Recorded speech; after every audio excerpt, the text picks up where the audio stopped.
The 1997 financial crisis started in Thailand and swept almost every Southeast Asian country, causing vast damage financially and politically. Some of the countries affected haven't fully recovered even today. Looking back, how did a problem in a single state trigger this massive domino effect? China, which has become the world's second largest economy and a leader in globalization, is facing new problems 20 years on. In its current situation, how will China fare if a new wave of financial crisis hits? China is actively looking for countermeasures to prevent another round of potential crisis by advocating free trade, globalization, and internationalization of the RMB. From the center of any potential financial storm, can China figure out how to prevent trouble before it occurs? In its effort to forge a new world dynamic, China has proposed the Belt and Road Initiative and established the Asian Infrastructure Investment Bank. How will those efforts contribute to financial stability and resilience in the region and in the wider world? Many economists argue the best way of reflecting upon the 20th anniversary of the Asian financial crisis is how to avoid a repeat in China. Will China be the next origin of another financial meltdown? China was not harmed seriously in 1998 when our economic integration was perhaps only halfway through. 10 years on, Wall Street has wreaked havoc with our real economy. Is that why we have not decided to open our capital account? President Xi Jinping says in the winter Davos that China will support globalization and free trade. But can we stem the current trend of what could be another financial tsunami when confidence of non-public capital has been seriously undermined by the risks of economic underperformance? At the same time, IMF has raised our GDP growth rate and expectations about a steady and robust growth. To take a closer look at the health of Chinese financial system, we are pleased to be joined by Charles Liu, founder of How Capital, and Andy Mock, founder and managing director of Red Pagoda Resources. We shall also be speaking to Robert Kapp, director of the Economist Corporate Network in Hong Kong. That's our topic. This is Dialogue. I'm Yang Rui.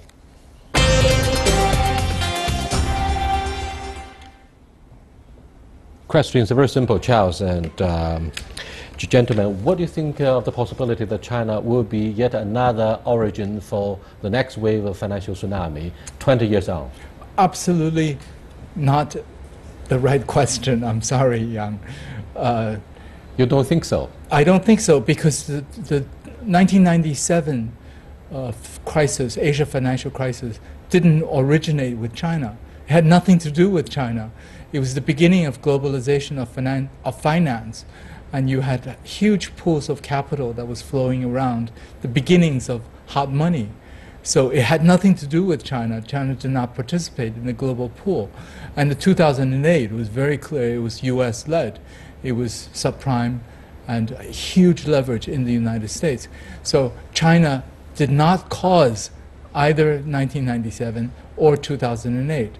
But why did Mr. Xi Jinping, our president, said emphatically at the just concluded National Financial Conference that, first of all, we should do whatever we can to avoid having systematic financial risk. Second, the financial industry, if it's, we should try to avoid impact by the financial meltdown on the real economy. So these 2 points are of utmost importance for the healthy development of the real economy, right, Andy? Sure. Well, I think to look at it this way, I mean, these financial crises do have a cyclicality. So every 10 years or so, there is some sort of global financial crisis.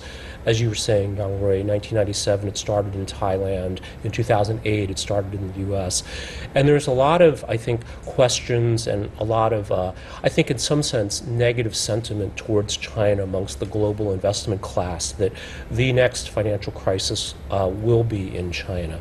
I agree with Charles, though, that I think it's unlikely. I wouldn't say impossible, but unlikely for a couple of reasons. I think first that China has done a remarkable job of learning the lessons of the past, whether that's putting economic reform before political reform, as the Soviet Union mistakenly reversed by doing political reform first, or having a free capital account like many countries in Southeast Asia did, these so-called tiger economies of the 90s.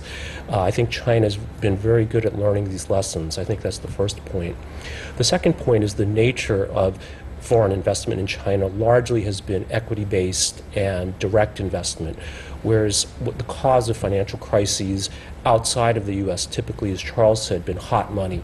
So foreign money that comes in and for whatever reason, once they want to leave, it damages the economy, whether that's Thailand, South Korea, other countries. India. Yes. Right. Let me go to Robert Kapp for his analysis about whether we have the imminent dangers of repeating what happened back in 1997, the devastating financial crisis in Asia. Robert, given the high level of debt, particularly at the local level, do you think we face systematic financial risks, or in other words, the financial meltdown? Well, while I respect the observations there of Charles and Andy, I do think there's a lot of merit in your original question, Young Ray, because in fact we are facing a period now, indeed, although in the past China wasn't contributing to the financial crises, it could this time around. And the reason is it's not only got its own debt situation domestically, but it's now more interconnected through the very program the central government has been touting, Belt Road. And Belt Road is itself heavily leveraged. Now, that doesn't mean that there aren't good projects there, and it doesn't mean that maybe China could pull through this, but there have been a lot of organizations to do analysis, including ours, the Economist Intelligence Unit, but some others like Moody's and Fitch and so forth, that have really identified systemic risks, and I would say those could come to the fore. We have good reasons to feel comfortable with the prospect that China would not be the origin of a next financial crisis. We have a huge forex reserve of up to almost 3 trillion US dollars or dollar-denominated assets. And second, we still enjoy very comfortable level of current account surplus. So do you think with these two reasons, we would not be the casualty of whatever financial disasters in Asia or throughout the world? Robert? Well, China certainly has much better buffers than other countries have had. And to compare it to the U.S. 10 years ago, China is far better positioned, to be honest. The U.S. was really asleep at the wheel in terms of regulatory oversight, in terms of its own systemic banking issues. So, you know, we shouldn't make it sound like China is repeating the same mistakes of the past. Andy's very correct to say it has learned a lot. And I would say it's better positioned than we've seen in past instances of looming crises. However, I do have some concerns about the debt overhang, and even with that currency reserve you refer to and other protections built in, there could be a ripple effect. Maybe not a full-out contagion crisis, but certainly ripple effects. Yes, well, indeed, we have been able to build firewalls of different kinds to prevent China from being dragged into whatever financial risks. However, we'll come back to examine the domestic woes and potential challenges to the healthy development of the financial industry. During Charles, let's take a closer look at the cause of the Asian financial crisis to draw lessons. The cause of the Asian crisis has been long debated by economists and political analysts. Even 20 years later, the underlying reasons range from fixed exchange rates, current account deficits, reckless lending, and currency speculation to crony capitalism. What are your thoughts? I think every one of these things, there's a precondition that your basic economy of the countries that we're talking about that actually led the crisis were small economies relative to the big countries, and they're not prepared in terms of their financial schemes to be able to address the rapid inflow and outflow of hot money. That hot money movement really started in the mid-90s. It was new to them, and government regulators really didn't have any ways of addressing something that they'd never seen before and have never felt before. When highly leveraged funds or hot money go out, it can happen overnight just by punching some keys in the computer. And it can only also go out in shorting the market, which is basically what they did, what the hedge funds and some of these very famous people like George Soros and others did.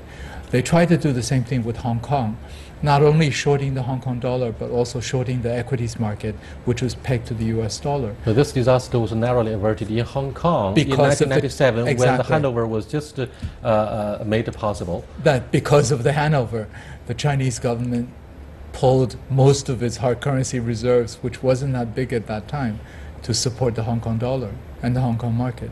So I think for small economies, they still have to look at this prospect or problem. China is not a small economy. China has a very substantial base. China still has a lot of levers to play. But I think the next one, that if we come to talk about the next one, I would say the equities bubble or the asset value bubble, which is global now, especially in the stock market in the US. These years we've been able to see a lot of dynamics and resilience in regional economic integration. Does that mean, Andy, we would easily avoid what happened 20 years ago? For example, problems in one country in Asia could easily lead to contagion and afflict neighboring countries. Well, I think it's easy to say for most people, most analysts, pundits, investors, that this time it's different. And we do see these crises recur at these roughly 10-year intervals. I think that being said, that China is, I think, less likely to be infected by any global contagion. No, Rob I'm touched talking on- about our neighboring economies such as South Korea, Malaysia, Thailand. Are they prone to similar crises? I think it's certainly possible, but one thing we need to bear in mind too, that in the 90s, the U.S. was in a sense the investor, the lender of last resort, but China also even then stepped up by not devaluing its currency to make things worse.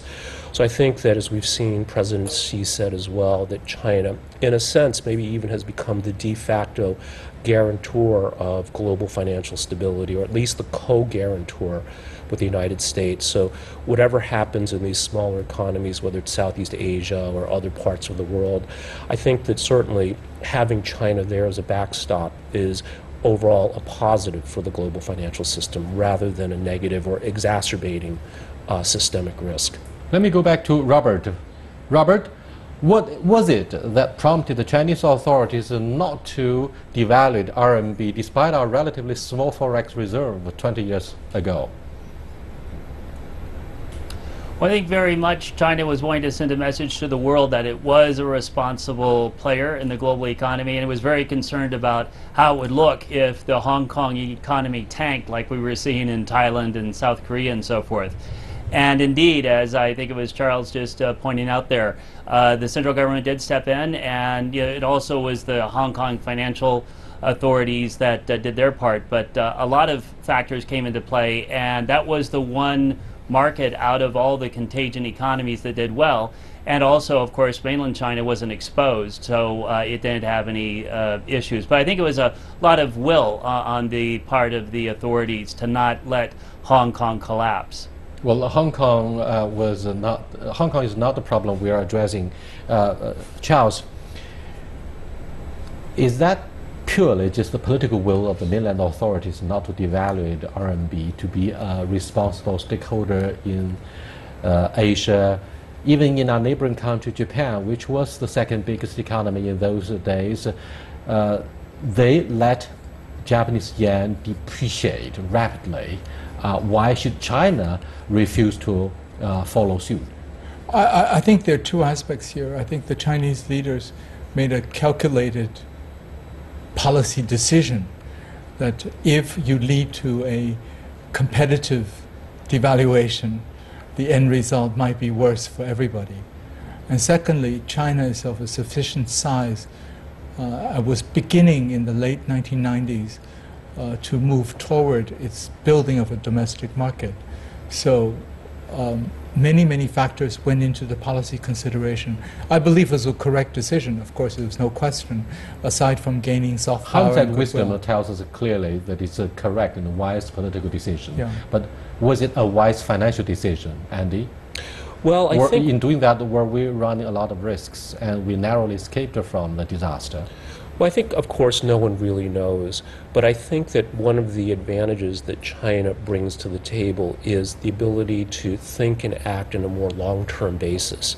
So we see in places like the United States and other countries where the government changes every, whether it's 4 years or 5 years, there's a lot of incentive to act opportunistically, whereas, you know, the Chinese with a single-party system, I think they're able to pursue longer-term objectives that may subsume or trade off short-term financial and political gain for a longer-term objective. So I would look at it more that way. Charles, IMF and the World Bank were supposed to come to the rescue of the flawed neighboring economies of China in Asia after the financial meltdown started to spread out throughout the whole region. Yet, ironically, both IMF and the World Bank seem to have given a short therapy, adding to the economic adversity of those victims, such as calling for a sharp spike in the interest rates. That was said to be seriously flawed. What do you think of the therapy by IMF? Speaking to some IMF economists last week, actually, they said they learned a serious lesson with the Asian financial crisis. It was totally wrong therapy in terms of increasing interest rates, cutting back government spending, when there should have been more drive of government spending to resuscitate the economy.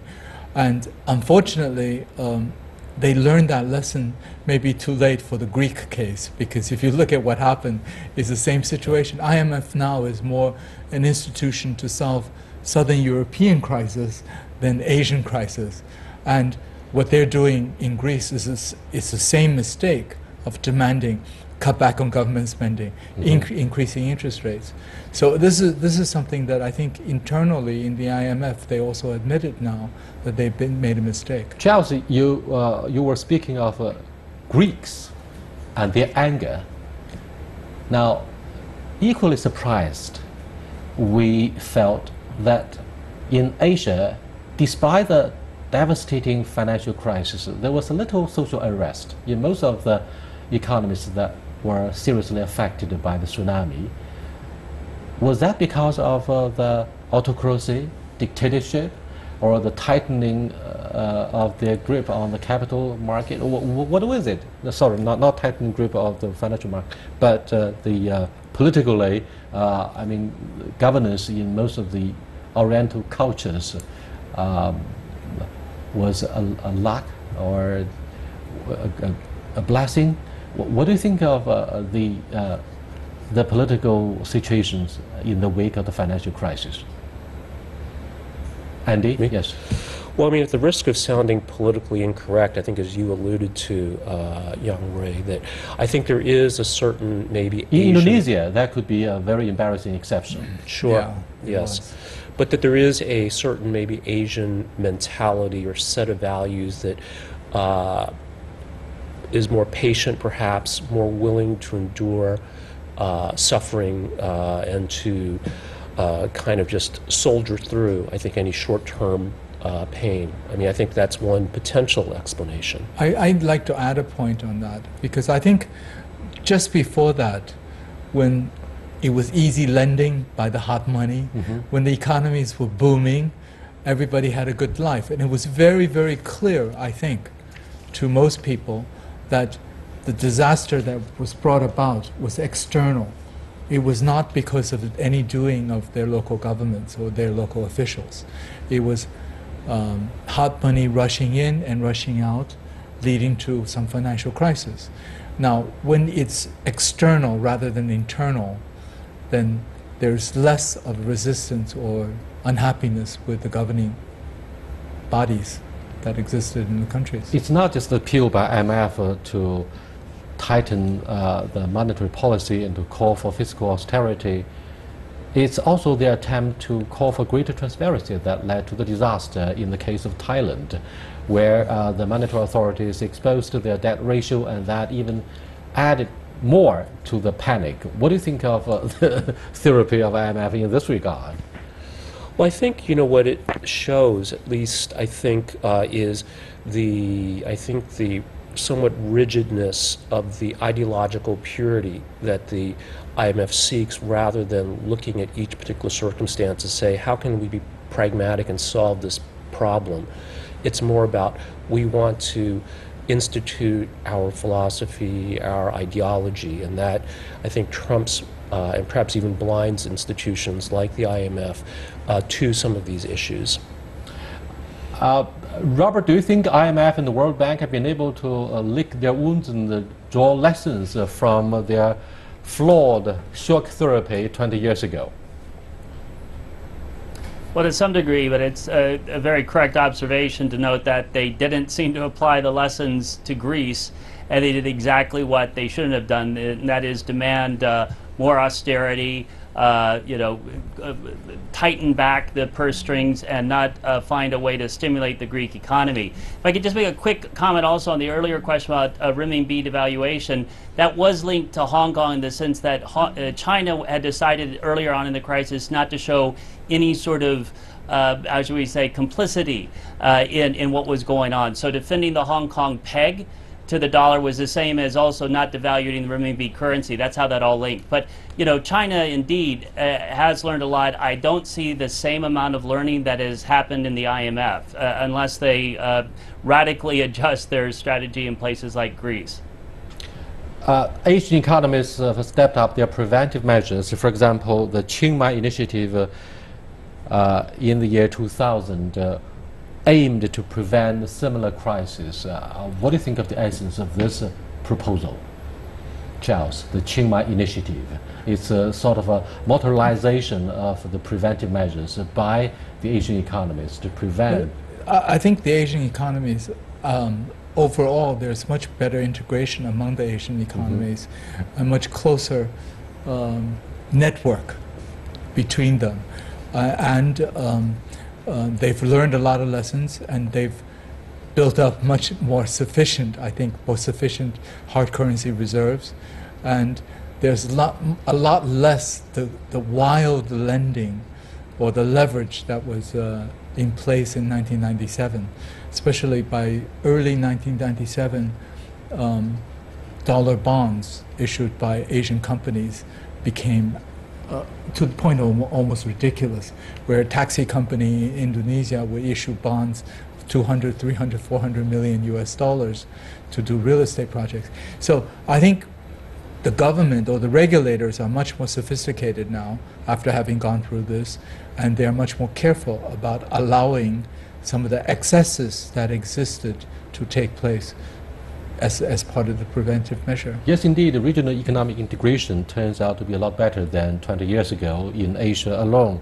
However, some of the memories about the history and geopolitical rivalry between major economies in Northeast Asia, such as South Korea, Japan, and China, may have prevented these three major giants from forging what we call the Asian Monetary Fund.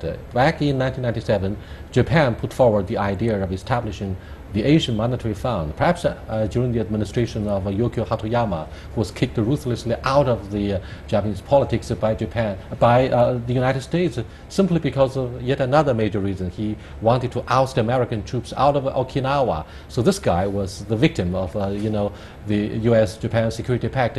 Putting geopolitical rivalry aside, what do you think of the idea of forming, for example, Asian Monetary Fund as part of the preventive mechanism in the region? Andy? Well, I think that, as a principle, local problems are usually best solved locally, regional problems are best solved regionally.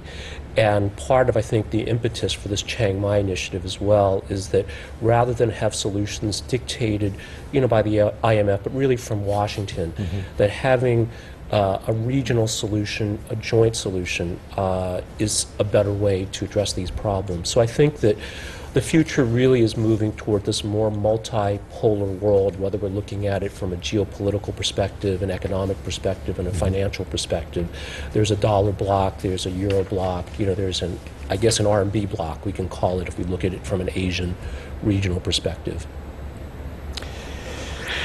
Well, what do you think of the development of a real economy? Because one part of the centerpiece of President Xi Jinping's presentation at the recently concluded National Financial Conference was how to encourage and facilitate the healthy development of the real economy and how to avoid impact by financial risks on the real economy.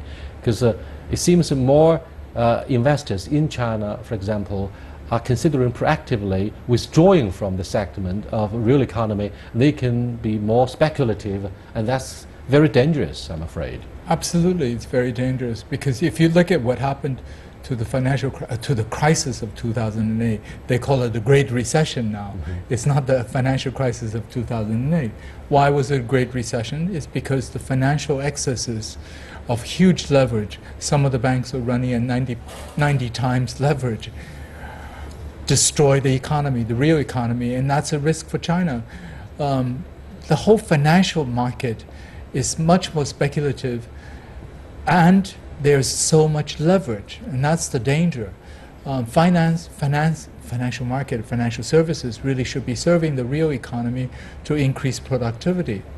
But in China, as in the US at that time, there has been quite a bit of excesses in speculative and leveraged financial plays.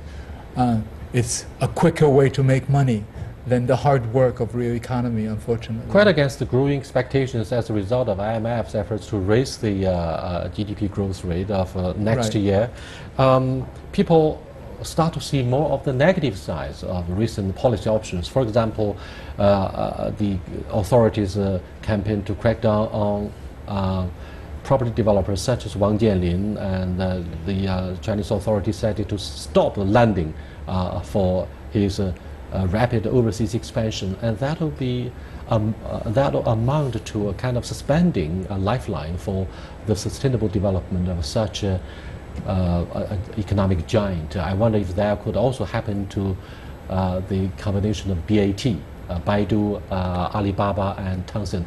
I mean, you know, the serious lack of confidence by the non-public entrepreneurs could be a devastating blow for the economic outlook in this country. Well, I think it's important to distinguish here, Yang Rui, that first, that what is seen as a bug by many foreign investors is perhaps actually a feature of the Chinese system, meaning if we look at the 2007 financial crisis, it was exacerbated because banks are independent economic actors, so they're looking to maximize their profits or reduce their losses, and that's what really kept the financial crisis going.